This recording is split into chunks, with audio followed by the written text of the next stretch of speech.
Good morning, students. Yesterday we had done about how the Indian Constitution had been framed and the path to the Indian Constitution. Now today we are going to study about the preamble. Now preamble is a short introduction to the Constitution. Most of the constitutions always begin with a preamble. And the preamble is a very important aspect of the constitution because it contains all the values. So the preamble is of great significance or importance because it acts as the preface of the constitution.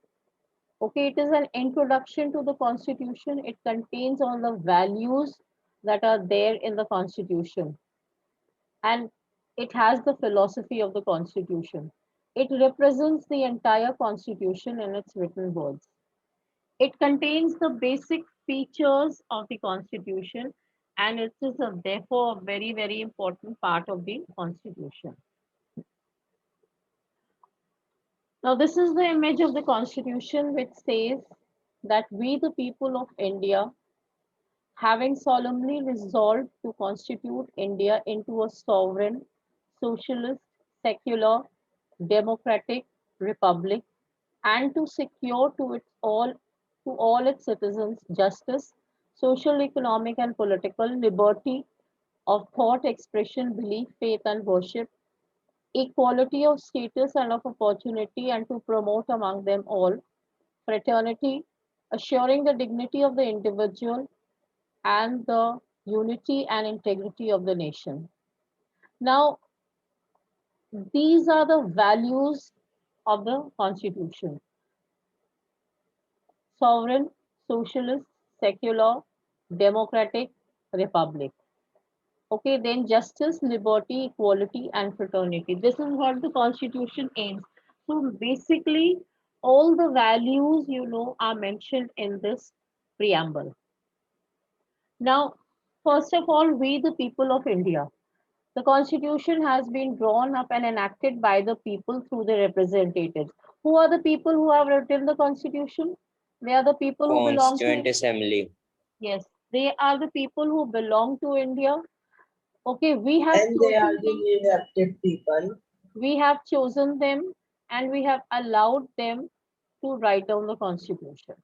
Then sovereign means that people are powerful. The decisions are taken by the people. People have supreme right to make decisions on internal as well as external matters. Then republic. Republic means that the head of the state. That means the head of a country is an elected person. There is no dynastic rule. Okay, there is no hereditary rule. He is always elected by the people of India. Then socialist. Socialist means that wealth is going to be shared equally by all. Wealth should not be concentrated in the hands of few people. Okay, the government will regulate the ownership of land and try to reduce the economic inequalities. That is why we have safeguards for minorities. So they also get an opportunity to be at par with the rich people. So the government will always try to reduce economic inequalities. Then secular, I think you're all familiar with secular. That means the state is not going to promote any religion. And the people have the freedom to follow, practice, and preach the religion of their choice. Okay, government is not going to promote any religion.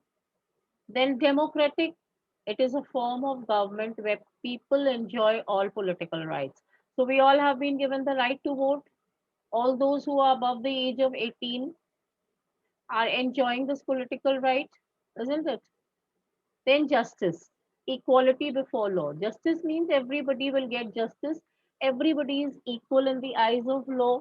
Nobody is going to be discriminated on grounds of either caste or religion or gender.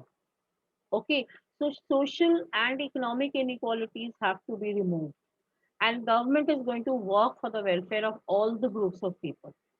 Okay, that is why reservation has been provided. Why? Because the government wants to reduce all these inequalities. Then liberty means freedom. Freedom, there are no restrictions placed on us. We have the freedom of speech and expression. We have the freedom to move anywhere in any part of the country. We have the freedom to write anything, isn't it? We don't have to take permission from the rulers in order to write. Okay, so we have a lot of freedom that has been given to us. Then equality. Everybody is equal in the eyes of law. Equality will be provided in terms of opportunities also. Everybody will be given equal opportunities. Everybody is equal in the eyes of law. And even as far as the use of public property is concerned, everybody has the right to use the public property. Nobody can stop you from entering a train or using a park or using a library. Everybody has equal right. You cannot be discriminated on grounds of your gender or religion. Okay. And fraternity, fraternity means brotherhood. Okay, that we all have to behave as if we are one big family living. Okay, so we are all brothers and sisters, we are one big family, and we cannot treat our fellow beings as inferior. We are all equal. There is no inequality, there is no discrimination, and we all should be treated equally. So these are the values, or we can say the philosophy of the Constitution. The whole Constitution is based on this. Whatever provisions have been given by the in the Constitution are based on these values. So that is why it is very, very important. This preamble is a very, very significant and an important aspect. And most all the constitutions always begin with this preamble, which is the introduction, and it contains all the values for which we are striving. Okay.